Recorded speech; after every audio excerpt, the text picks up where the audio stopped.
Please listen carefully.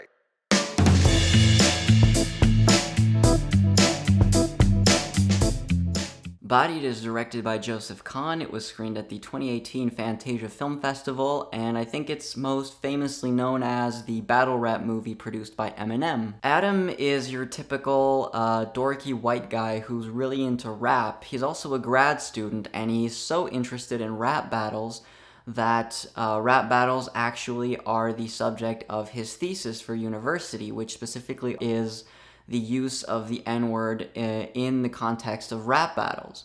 Now, through circumstance, he finds himself in a rap battle while he's doing research, and he does pretty well. And so, of course, he finds himself becoming a battler and entering the wild and wacky world of rap battles. The film is essentially an excuse to say a lot of hilariously offensive stuff and poke fun at the rest of the world, mainly academia, for taking offense at everything and labeling everything racist, bigoted, or misogynistic without actually really understanding it. The film is extremely funny, especially the writing in the lyrics of the rap battles. It's quite hilarious, and it's hard not to come out of this film super pumped. Such is this film just full of energizing glee. Coming out of it, I did feel it was sort of easy in that it is a pretty stereotypical view, a pretty stereotypical outside view of academia, of universities, with its typical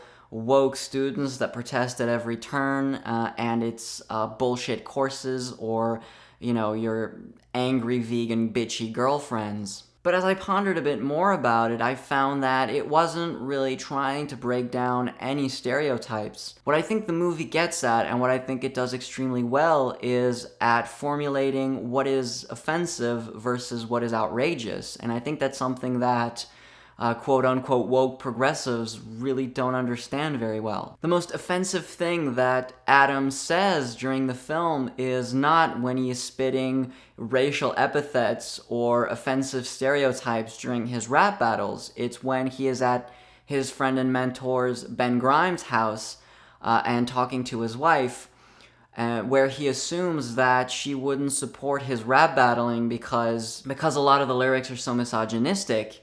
And she immediately shuts him down and sort of destroys him by saying that any way that her husband can put food on the table is worth supporting, considering that a black man in America doesn't have that many great opportunities. And the very idea that she wouldn't support him is probably coming from a real place of privilege. Or earlier on, when Adam's girlfriend Maya is congratulating the rap battler Divine for being a woman in such a male-dominated world, to which Divine immediately retorts that being a woman has absolutely nothing to do with it, that, quote, she doesn't spit rhymes with her vagina. The film is sort of making the point that A, context is everything, and that B, assuming something about an individual is far more offensive than making a tasteless group racial stereotype. Now, that doesn't mean that racial stereotypes and racial jokes aren't lazy, which the film gets at later on with a rap battle between Divine and Prospect. And it doesn't mean that speech doesn't have consequences, that words don't have consequences, as the main actor will learn throughout the film. But all the protesting on campuses, all the self-congratulatory allies that get very angry on Twitter and that want to shut everything down, that actually does nothing for minorities and for the economic and socially downtrodden, which are the people they're supposedly trying to protect. And in being about that, I think this film is actually truly progressive and woke. The film also has a great sense of irony and self-awareness. It realizes that underneath all the clothing and the tough gangsta talk and the foul language, that rap battling is profoundly corny.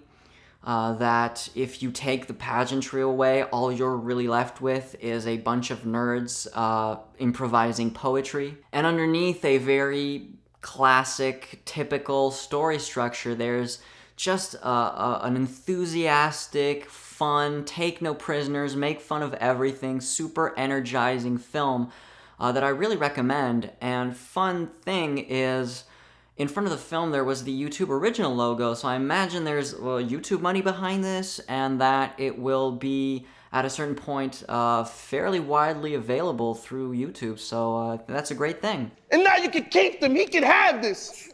Now you get to complete your dream of being this genius masterless, because everything you see is in fractions. Now get the fuck out of here, you little fucking dweeby fat. So thanks very much for watching the video. As always, hit the like button if you like the review, and if you're not subscribed yet, then please consider pressing the little subscribe button down under the video, and until next time, more Fantasia movies probably. See ya!